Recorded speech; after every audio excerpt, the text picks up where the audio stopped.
Bali, may ICBC doon. Doon ako mag-withdraw ng ano, ng 200 Hong Kong dollar sa aking ICBC. Nandito yung ano, isang ICBC dito. Withdraw ako dito.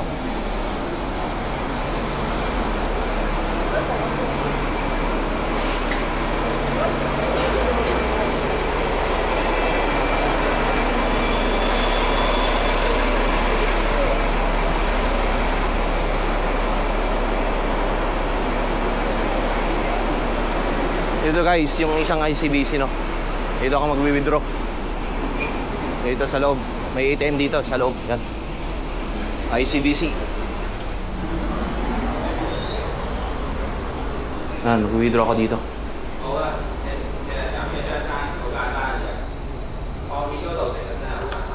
Yan. Papasok yung ATM, pinasok ko na yung ATM ko dito. So, ang gamit ko ay ICBC Macau, no? Kung makaka-withdraw tayo dito sa Hong Kong. So, yung PIN ko. Enter. Then, yun. May mga option tayo dito. Hong Kong cash withdrawal. Balance inquiry. Hong Kong cash withdraw. Yan. Both 100 and 200 notes are available. So, makaka-withdraw ako ng 200 dito. Susubukan ko lang, no? Ang gamit ko ay Macau ICBC ATM, no? Enter. Then, nag-process na siya. Service not supported by card holders, transaction canceled. So, ang gagawin mo, pag napapansin mo tong, do you need to customer advice, no? So, ang gagawin mo ay, pupunta ka sa ICBC mobile banking mo, no? So, hindi ako naka-withdraw, ha? Hindi ako naka-withdraw dito. So, pupunta ako sa ICBC mobile banking ko. Kunin ko yung phone ko dito. I-activate ko yung transaction, yung international transaction ko dito. So, nandito ako pala. So, naka-charge yung phone ko dito sa bag.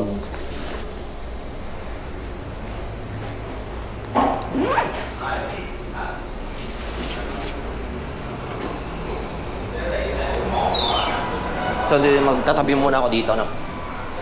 Tatabi ako muna dito. So, ang gagawin ko ay mag-online banking ako dito.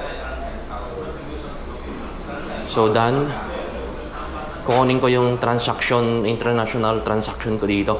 So, ICBC. Yan. Maglalagin ako dito para i-activate yung online transaction ko dito. So, login.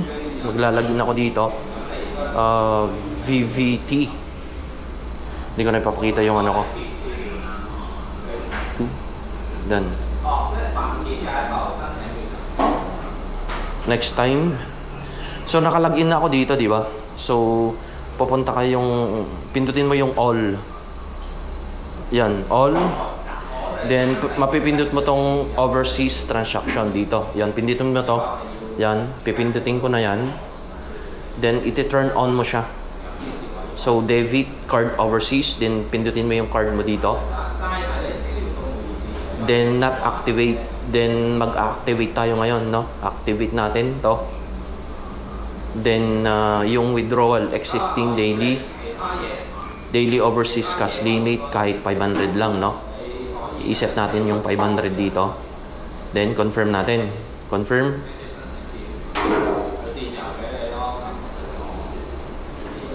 Confirm natin.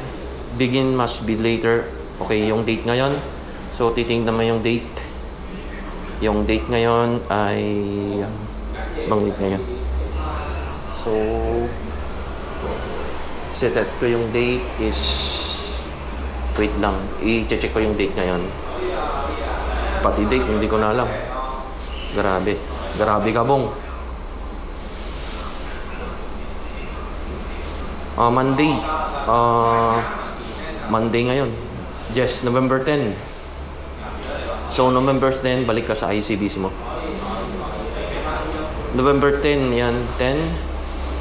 11, 10, confirm. Yan. Na-confirm na natin, no? 500 daily. Daily overseas cash. Then, confirm natin. Then, please confirm the following. Send.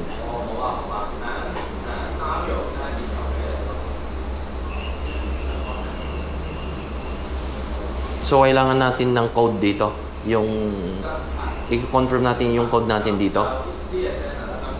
SMS, yan. Mababasa mo yan, 355034. Yan. Then, confirm natin. Success. So, babalik tayo sa ATM, no? Na-activate na natin yung international transaction natin. So, babalik ako sa ATM. Mag-withdraw ako ng 200 dito. So, nandito na ako. Babalik tayo sa ating process. Yung ano natin, yung gagawin natin ay makaka-withdraw na tayo dito. Yung una, hindi tayo naka-withdraw. So, babalik ko yung ICBC natin. Pinasok ko yung ATM ko, inactivate ko yung overseas transaction ko dito para maka-withdraw ako dito sa aking ATM sa Macau. Yung PIN mo, then Hong Kong cash withdrawal, then 200. 200 lang i-withdraw kasi testingin ko lang, no? Then enter. Then sana ma-process na yung ano natin, no? Ayun, na-process na nga. So, naka-withdraw na tayo ng 200 dito sa ating ICBC ATM sa Macau. Then, take card. Kunin mo yung ATM.